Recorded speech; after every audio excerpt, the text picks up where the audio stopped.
Hey there guys, Rick in here with Flip with Rick, and today I'm going to go through bad words associated with wholesaling, and this is everything I've seen really in the last 3 or 4 years. And if you find yourself using these words, you might want to try to make a decision if you're stuck abusing these words. So no real bad words here, just let's just use the word abuse. So one of my favorite is killing it. Hey Rick, we're killing it. And every time I ask, well, what does killing it mean? I get this long rambling 1 paragraph, often 2 paragraphs of how they're doing so many deals, and it's this technique, we're killing it, we've never made so much money. People who say killing it or like massive, what's the other one? Massive ROI, they just want to impress you. It's complete bullshit. Don't buy into it. Nobody's killing it. If you're killing it, most people will say they'll go through details of how they're doing it. So a lot of times they're just abusing the word to try to impress you. I heard one recently, so we're just getting a massive ROI. It means they have no idea what the ROI is because the word massive is such a general term. There's no way to define it. Killing it, it's a shock and awe. So if you were to kill someone, it would shock people. That's why they tell you they're killing it. So when you hear words from this, I want you to understand, you usually have a wholesaler that's kind of BSing you.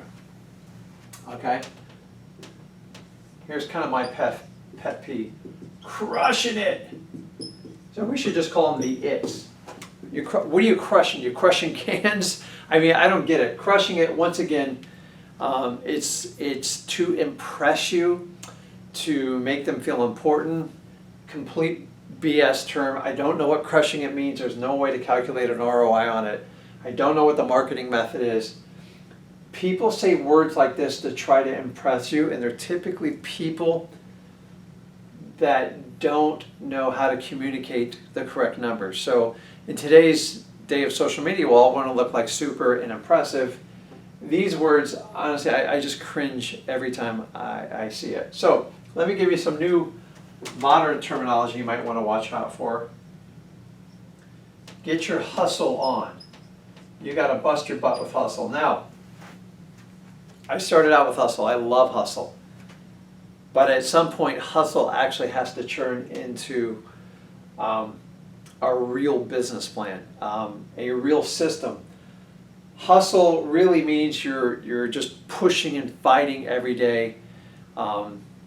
Most hustling you equate to like gambling or like a street hustle or anything like that. That'll get you in the game, but you ain't gonna last with a hustle. No one can last with a hustle. The human body cannot endure 20 years of hustling. It will burn you out. So when I hear hustle, that's great, you're excited about it, but really, what is your long-term plan? Do you ever plan on doing anything past wholesaling? Wholesaling is somebody who learns how to market, spends money on marketing, and gets really good low-hanging fruit deals. But unless you penetrate 5, 6, 10, 15 markets, you're going to run out of good deals, and you'll start doing deals for 3, 5, and under 10K.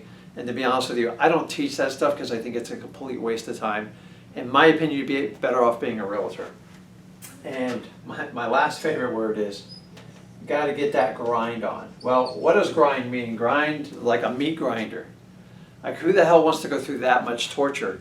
This business is hard enough as it is, but when you start using words like this, I automatically know I'm dealing strictly with a wholesaler, and they're either going to fold soon or they're going to have to decide to become a complete real estate investor, and really the choice is up to them. Guys, wholesaling is great. It will get you started in this business, but at some point you will have to learn how to be a complete real estate investor and actually learn most facets of real estate investing: creative financing, lease options, short sale flips. I did over 100 short sale flips. It's what got me through a really bad market. Most gurus and most teachers today have never even been through a bad market. To be honest with you, most teachers started out in like 2014, and we've had nothing but blue skies and perfect uphill market. I promise you, changes are coming. Either align yourself with people that can teach you the entire business. It's okay if you learned out wholesaling, just keep branching out and learning more about the business. You don't need to just grab low-hanging fruit. So when you see words like killing it, crushing it, I got my hustle, I got my grind going on, try to pull that person aside and have a deeper conversation with them and see what's going on. And 9 times out of 10, you'll find out they're just a frustrated